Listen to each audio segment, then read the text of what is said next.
आप देख रहे हैं इंडिया टाउन न्यूज, भारत की बात। नमस्कार, आप देख रहे हैं इंडिया टाउन न्यूज और मैं हूं आपके साथ हर्षिता। छत्तीसगढ़ में जैविक खेती के नाम पर करीब 10 करोड़ रुपए के कथित घोटाले ने कई बड़े सवाल खड़े कर दिए हैं।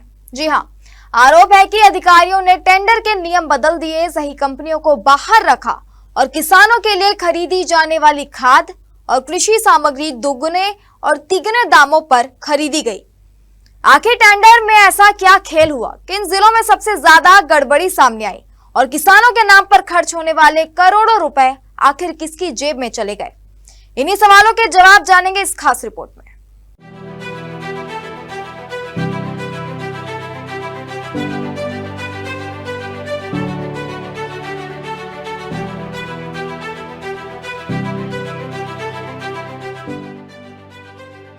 वर्ष 2026-27 के लिए परंपरागत कृषि विकास योजना और जैविक खेती मिशन के तहत जिलों को लगभग 10 करोड़ रुपए का बजट आवंटित किया गया था। इस राशि का उद्देश्य किसानों के लिए जैविक खाद, उर्वरक और अन्य कृषि सामग्री की खरीदी करना था। लेकिन आरोप है कि इस पूरे खरीदी प्रक्रिया में अधिकारियों और कुछ चुनिंदा कंपनियों ने मिलकर बड़े पैमाने पर अनियमितताएं की और सरकारी धन का दुरुपयोग किया। इस कथित घोटाले का सबसे बड़ा पहलू टेंडर प्रक्रिया में हुई गड़बड़ी बताई जा रही है। आरोप है कि कृषि सामग्री की खरीदी के लिए निकाले गए टेंडर में जानबूझकर ऐसी कैटेगरी चुनी गई जिनका कृषि सामग्री से कोई संबंध ही नहीं था। जानकारी के मुताबिक खाद और कृषि सामग्री ही सही श्रेणी चुनने की बजाय टेंडर में दिव्यांगजन सामग्री, उपहार सामग्री और बैडमिंटन रैकेट जैसी कैटेगरी दर्ज की गई। आरोप है कि इसका मकसद सामान्य कृषि आपूर्तिकर्ता कंपनियों को टेंडर प्रक्रिया से बाहर रखना था। जब सही श्रेणी में टेंडर प्रकाशित ही नहीं हुआ तो अधिकांश कंपनियों को इसकी जानकारी नहीं मिल सकी। परिणाम स्वरूप प्रतिस्पर्धा लगभग खत्म हो गई और 7 जिलों के टेंडर केवल 2 कथित रूप से चहेती कंपनियों के बीच बांट दिए गए। अब बात उन दरों की जिन्होंने पूरे मामले को और गंभीर बना दिया है। सरकारी नियमों के अनुसार कृषि सामग्री की खरीद राज्य बीच नियम के तय दरों के अनुसार होनी चाहिए, लेकिन आरोप है कि जैम पोर्टल माध्यम से यही सामग्री कई गुना महंगी खरीदी गई।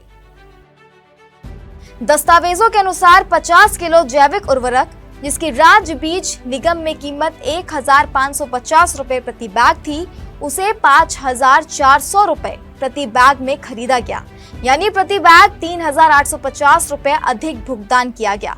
इसी तरह जिंक सोल्यूबलाइजिंग बैक्टीरिया ZSB की कीमत 352 रुपए प्रति लीटर थी, लेकिन खरीदी 1300 रुपए प्रति लीटर में की गई। माइक्रोराइजा की कीमत 414 रुपए प्रति किलो थी, जबकि खरीदी 1800 रुपए प्रति किलो के हिसाब से की गई, यानी प्रति किलो 1386 रुपए का अंतर। इसके अलावा कई अन्य उत्पादों में भी भारी मूल्य अंतर देखने को मिला।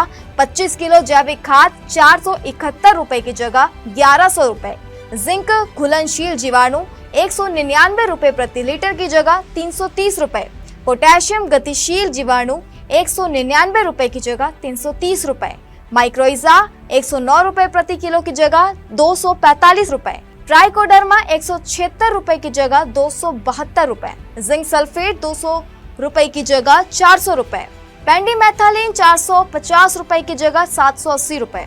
आरोप है कि लगभग सभी सामग्रियों की खरीद बीज निगम की तुलना में दोगुने या तिगुने दाम पर की गई। अब बात उन जिलों की जहां इस कथित अनियमितता के सबसे बड़े उदाहरण सामने आए हैं। दंतेवाड़ा जिले में लगभग 97 लाख रुपए का कार्य एक ही फर्म को दिया गया। आरोप है कि इसी फर्म ने 15 प्रकार की कृषि सामग्री बीज निगम की दरों से दोगुनों से अधिक दामों पर सप्लाई की। कोंडागांव जिले में करीब 1 करोड़ 10 लाख रुपए का काम भी उसी फर्म को मिला। यहाँ भी आरोप है कि जेम पोर्टल पर गलत कैटेगरी दर्ज होने के कारण योग्य कंपनियां बोली प्रक्रिया में भाग ही नहीं ले सकी।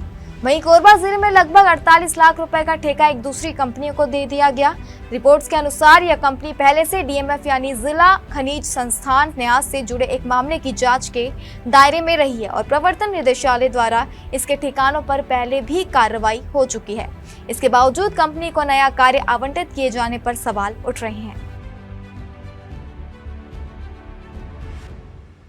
पूरे मामले को लेकर सबसे बड़ा सवाल यही है कि यदि सरकारी दरें पहले से तय थी तो आखिर कई गुना अधिक कीमत पर खरीद की अनुमति कैसे दी गई, और यदि टेंडर प्रक्रिया पूरी तरह पारदर्शी थी तो फिर गलत कैटेगरी का इस्तेमाल क्यों किया गया। आरोप है कि अधिकारियों ने जानबूझकर टेंडर नियमों का उल्लंघन किया, प्रतिस्पर्धा खत्म की और चुनिंदा कंपनियों को फायदा पहुंचाया। इससे सरकारी खजाने के करोड़ों रुपए का नुकसान हुआ और किसानों के कल्याण व कृषि विकास के लिए आवंटित राशि का उद्देश्य प्रभावित हुआ। हालांकि इन आरोपों पर संबंधित विभाग या जिन कंपनियों के नाम सामने आए हैं उनकी आधिकारिक प्रतिक्रिया इस रिपोर्ट के समय तक उपलब्ध नहीं है। मामले की निष्पक्ष जांच के बाद ही किसी भी स्तर पर जिम्मेदारी और दोष तय किया जाएगा।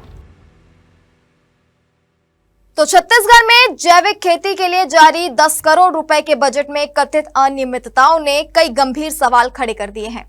टेंडर प्रक्रिया से लेकर खरीदी दरों और कंपनियों के चयन तक पूरे मामले की निष्पक्ष जांच की मांग तेज हो रही है। अब देखना होगा कि संबंधित एजेंसियां इन आरोपों की जांच में क्या निष्कर्ष निकालती है और यदि अनियमितताएं साबित होती है तो जिम्मेदार लोगों पर क्या कार्रवाई होती है। हमारे इस रिपोर्ट में फिलहाल इतना ही। मुझे दीजिए इजाजत और आप देखते रहिए इंडिया टाउन न्यूज भारत की बात। नमस्कार। आप देख रहे हैं इंडिया टाउन न्यूज भारत की बात।